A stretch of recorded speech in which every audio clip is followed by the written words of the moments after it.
তোর নানির বাড়ির ওইদিকের মেয়েরা কেমন রে? হঠাৎ করে বলতেছিস তোর নানি বাড়ির ওদিককার মেয়েরা কেমন, ব্যাপার কি? না, বয়স তো মোটামুটি ভালোই হয়েছে, এবার তো বিয়ে শাদী করা দরকার। তা তোর কিরকম মেয়ে পছন্দ? আমার কয়টা চুমকি বান্ধবী আছে, নাম্বার লাগবে নাকি বল? না না, লাগবে না। তোর কিরকম মেয়ে পছন্দ আমাকে বল, আমার কয়েকটা মডার্ন বান্ধবী আছে। না না, ওইসব মডার্ন মেয়ে আমার লাগবে না, পরে দেখা যাবে আমার থেকে ভাত রান্না করে নেবে, কাপড় ধুয়ে নেবে। আচ্ছা, তুই কি সত্যি বিয়ে করবি? বিয়ে তো করবোই, তোর সাথে কি আমি মজা করতেছি?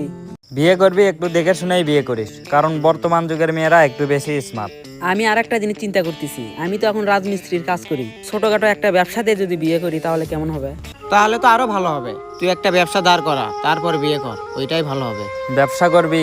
ব্যবসা করতে গেলে তো অনেক টাকা লাগবে, টাকা কই পাবি? পাগল নাকি? আমি 5 বছর ধরে রাজমিস্ত্রির কাজ করি, শুধুমাত্র শুক্রবারের দিনই বসে থাকি, তা না হলে সব দিনই কাজ করি। কাজ করে যে টাকা পাই সবই আব্বার কাছে জমাই। তাহলে তো ভালোই, কি ব্যবসা করবি? আমি চিন্তা ভাবনা করতেছি একটা মুদিখানা দেব।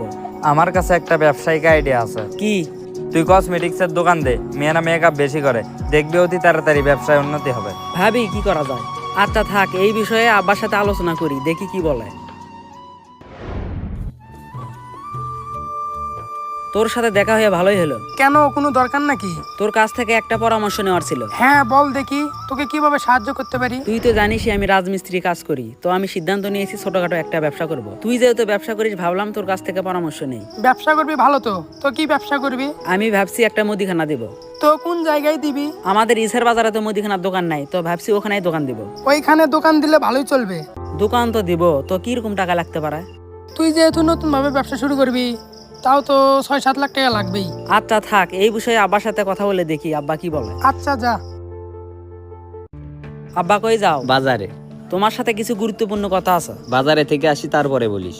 না, তোমাকে এখনই শোনা লাগবে। কি বলবি শর্টকাটে বল, দেরি করে বাজারে গেলে আবার 50 সবজি পাবো। তুমি তো জানো আমি ছোট থেকে কাজ করি। পড়াশোনা করিসনি, কাজ তো করাই লাগবে। 5 বছর ধরে আমি রাজমিস্ত্রির কাজ করি, ওই কাজ খুব কষ্টের, তো আমি সিদ্ধান্ত নিয়েছি ছোটখাটো একটা ব্যবসা করব। তা কিসের ব্যবসা করবি? ছোটখাটো একটা মুদিখানার দোকান দিব। তুই যদি মুদিখানার দোকান দিতে চাস তাও তো 5-6 লাখ টাকা লাগবে, এত টাকা কই পাবি? টাকা কই পাবো মানে? তুমি দিবা? টাকা আমি দিব, আমি টাকা কই পাবো?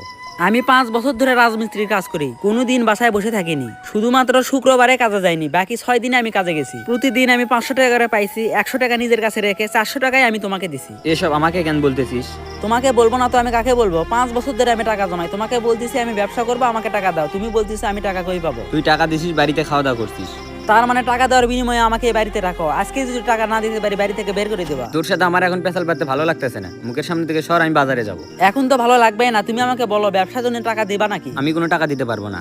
আমি যখন কাজ শুরু করি তুমি আমাকে কি বলছো, টাকা নষ্ট করিস না, আমার কাছে জমা, ভবিষ্যতে কাজে আসবে। এখন সে কথা কই গেল?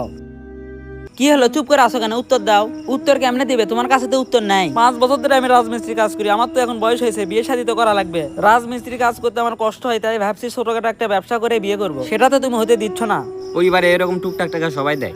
আমি তো পড়াশোনা করিনি, 5 বছর ধরে কাজ করলাম, এখন আমার ভবিষ্যৎ কি বলো? আবার কাজ কর, তারপর টাকা জমিয়ে ব্যবসা করিস। আমার সব থেকে বড় ভুল ছিল তোমার কথা শোনা। সেই দিন যদি তোমার কথা না শুনতাম তাহলে আজকে ব্যবসার জন্য তোমার কাছ থেকে টাকা চাওয়া লাগতো না। তুই থাকতো, তোর কথা আমার ভালো লাগতেছে না। এখন তো ভালো লাগবে না, উচিত কথাই বলতেছি। বাংলাদেশে এইরকম হাজার হাজার পরিবারে এরকম ঘটনা ঘটতেছে। অনেক ছেলে আছে যারা ছোট থেকে পড়াশোনা করে না, ছোট থেকে কাজকর্ম করে এবং বাবার কাছে টাকা জমায়। বাবা বলে তুমি আমার কাছে টাকা জমাও, ভবিষ্যতে কাজে আসবে, কিন্তু এক সময় গিয়ে বলে তুমি পরিবারের জন্য কি করছো। এরকম টাকা সবাই দেয়। ভিডিওটি ভালো লাগলে কমেন্ট বক্সে আপনার মন্তব্যটি জানিয়ে যাবেন।